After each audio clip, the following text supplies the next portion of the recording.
Blue whales are the largest living mammals, though reports of maximum length and weight vary from one account to another. Antarctic blue whales are known to have reached lengths to 100 feet and weights of over 150 tons, before stocks were severely depleted by whaling operations.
Moods may also have an effect on how information is processed by influencing the extent to which judges rely on pre-existing internal information or focus on new external information. Positive moods promote more holistic and top-down processing style, while negative moods recruit more stimulus-driven and bottom-up processing.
Aquaculture, also known as aquafarming, is the farming of aquatic organisms such as fish, crustaceans, mollusks, and aquatic plants. Aquaculture involves cultivating freshwater and saltwater populations under controlled conditions.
Another administration option is to bake marijuana at a relatively low temperature to kill any dangerous microorganisms and then allow that patient to eat it or drink it. Both of these methods of administration make smoking the drug unnecessary.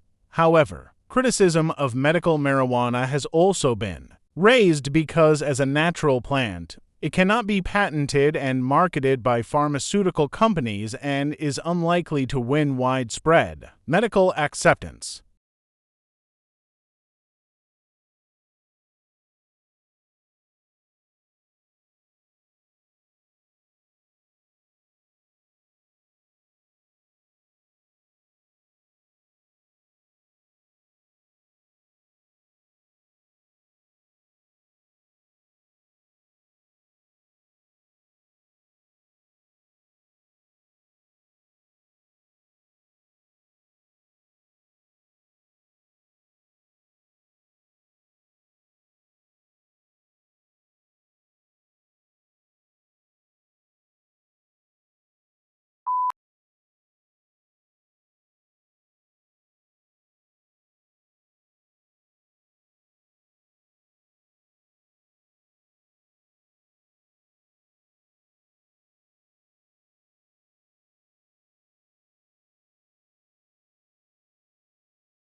Written by three eminent professors. It has been updated to reflect the shifts of sociological thought in the last 5 years, making it the most comprehensive, authoritative, and up-to-date dictionary available. It is essential reading for all students and teachers of sociology and other related courses, and also the general reader.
Yet it is precisely in observing the intertwinings of success and failure that Chasing the Flame makes its greatest mark with piercing insight and relentless logic. It reveals the pitfalls of international politics and details an intricate struggle between individual and institution. It haunts us with the poignant truth that even a great man can do only so much to reinvent the world.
This is a new, accessible, and engaging textbook written by academics who also work as consultants with organizations undergoing change. It offers a unique combination of rigorous theoretical exploration together with practical insights from working with those who are actually responsible for managing change.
But on May 3rd, a couple of weeks later, Lincoln issued an executive order calling for 43,000 three-year volunteers for the Army and also increasing the size of the regular Army and Navy by 40,000 men. Both these actions were an apparent violation of the Constitution.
Business school admissions officers said the new drive to attract younger students was in part the result of a realization that they had inadvertently limited their applicant pool by requiring several years' work experience.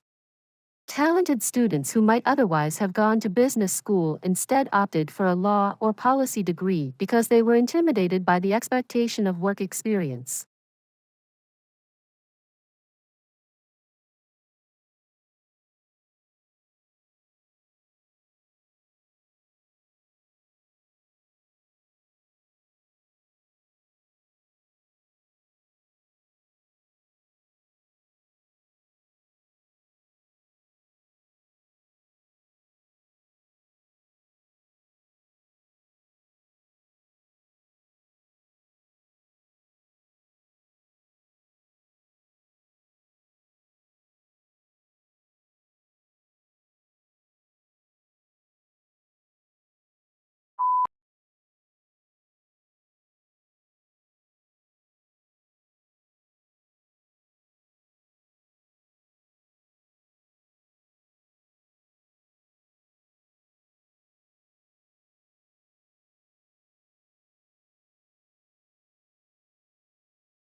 Unlike the United Kingdom, which has taken a relatively restrictive approach to the possession of arms, the United States has taken a more lenient approach.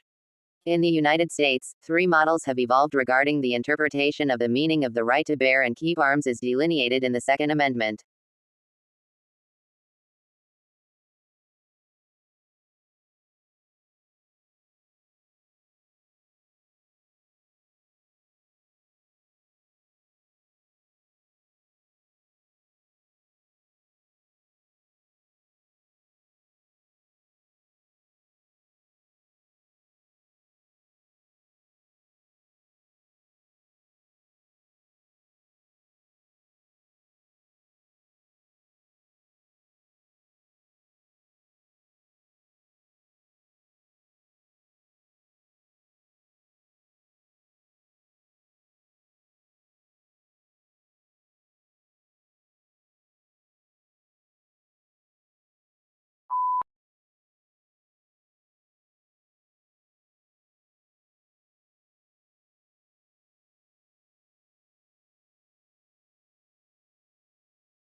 Trade unions originated in Europe during the Industrial Revolution. Because of the machinery that had become commonplace, skilled labor became less in demand, so employers had nearly all of the bargaining power. Employers mistreated the workers and paid them too little for the work they did. Trade unions were organized that would help in the improvement of working conditions.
Unions take the power out of the employer's hands on many issues.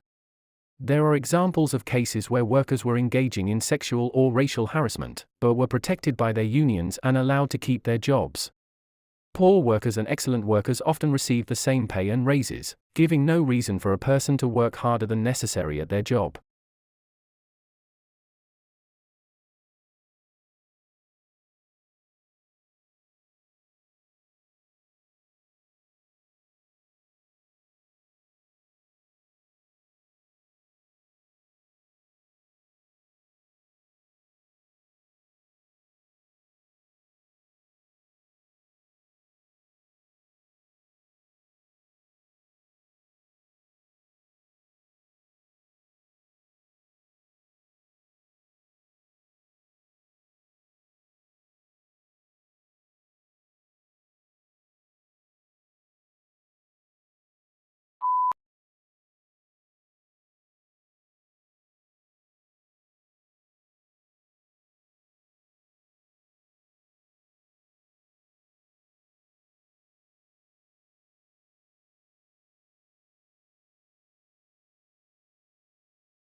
How quickly is the world's population growing?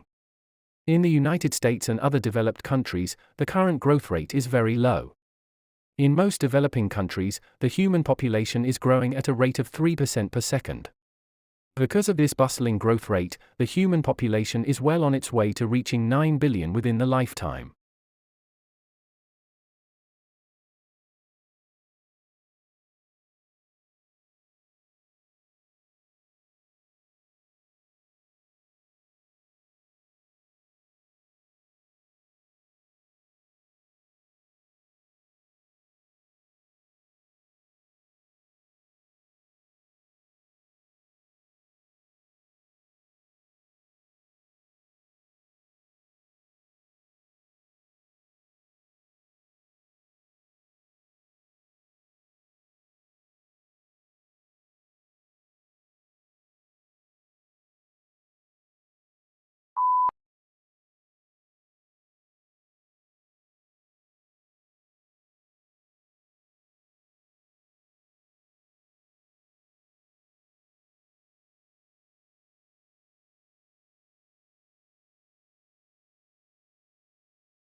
How quickly this occurs depends on the dynamics of fertility, mortality, and overseas migration, while a moderate pace of demographic change allows for gradual adjustment of the economy and policies to the changing population demographics. Rapid changes are more difficult to manage. As a result, governments and society as a whole may need to take actions to address these issues.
Participating regularly in physical activity has been shown to benefit an individual's health and well-being. Regular physical activity is important in reducing the risk of chronic diseases, such as heart disease and stroke, obesity, diabetes, and some forms of cancer. The National Physical Activity Guidelines for adults recommends at least 30 minutes of moderate intensity physical activity, preferably every day of the week, to obtain health benefits.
History is selective.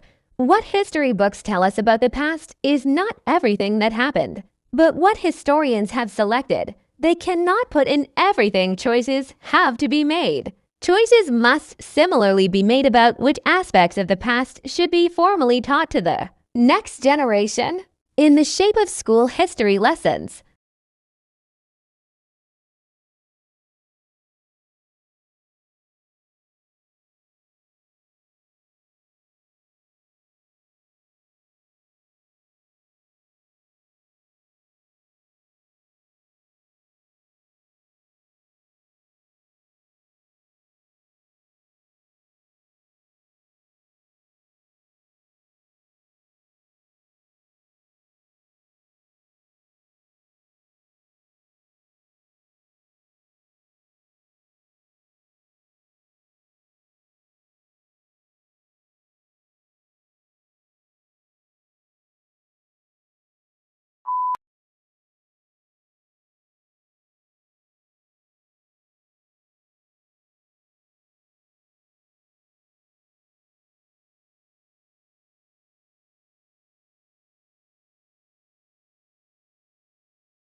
Tissues are grouped together in the body to form organs. These include the brain, heart, lungs, kidneys, and liver. Each body organ has a specific shape and is made up of different types of tissue that work together. For example, the heart consists mainly of a specialized type of muscle tissue, which contracts rhythmically to provide the heart's pumping action.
When countries assess their annual carbon emissions, they count up their cars and power stations. But bushfires are not included, presumably, because they are deemed to be events beyond human control. In Australia, Victoria alone sees several 100,000 hectares burn each year in both 2004, and more recently, the figure has been over 1 million hectares.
Researchers think that longer-distance flyers, such as the American golden plover and the white-rumped sandpiper, picked up the spores while lining their nests. Then, when the birds arrive in new places, they molt, leaving behind the feathers and their precious cargo to start growing again at the other end of the world.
We all know about bacteria, viruses, and microscopic protozoa. We can watch the way that these tiny agents move into our bodies and damage our organs. We have a growing understanding of how our body mounts defensive strategies that fight off these invaders, and they've built some clever chemical that can help mount an assault on these biovillains.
Scientists have recommended actions the government of Madagascar's recently elected president, Endre, should take to turn around the precipitous decline of biodiversity and help put Madagascar on a trajectory towards sustainable growth. Madagascar's protected areas, some of the most important for biodiversity in the world, have suffered terribly in recent years from illegal mining, logging, and collection of threatened species for the pet trade.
Food is one of the most important things you'll ever buy. And yet most people never bother to think about their food and where it comes from. People spend a lot more time worrying about what kind of blue jeans to wear, what kind of video games to play, what kind of computers to buy.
The life of a hunter-gatherer is indeed, as Thomas Hobbes said of the state of nature, solitary, poor, nasty, brutish, and short, in some respects, to be sure. Wandering through the jungle bagging monkeys may be preferable to the hard slog of subsistence, agriculture.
Investigators also compared those microbes with those living in 52 other soil samples taken from all around the planet. The park had organisms that also exist in deserts, frozen tundra, forests, rainforests, and prairies. Antarctica was the only area that had microbes that did not overlap with those found in Central Park. Only a small percentage of the park's microbes were found to be already listed in databases.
University of Adelaide researchers have uncovered fundamental new information about the malting characteristics of barley grains. They say their finding could pave the way to more stable brewing processes or new malts for craft brewers. Published in the Nature publication's Scientific Reports, the researchers discovered a new link between one of the key enzymes involved in malt production for brewing and a specific tissue layer within the barley grain.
To some extent, attendance at cultural venues and events is influenced by a person's age and the composition of the household in which they live. For example, those people in households with dependent children were more likely to visit zoological parks and aquariums than people living in single-person households.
Along with customary classes on subjects such as finance, accounting, and marketing, today's MBA students are enrolling on courses for environmental policy and stewardship. Indeed, more than half of business schools require a course in environmental sustainability or corporate social responsibility, according to a survey of 91 U.S. business schools published in October 2005.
Traditional divisions of domestic work are understood to persist because of the strong association of the home with femininity and paid work with masculinity. To challenge who does what in the home is arguably equivalent to challenging what it is to be a woman or a man.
How do we imagine the unimaginable? If we're asked to think of an object, say, a yellow tulip, a picture immediately forms in our mind's eye. But what if we try to imagine a concept such as the square root of negative number?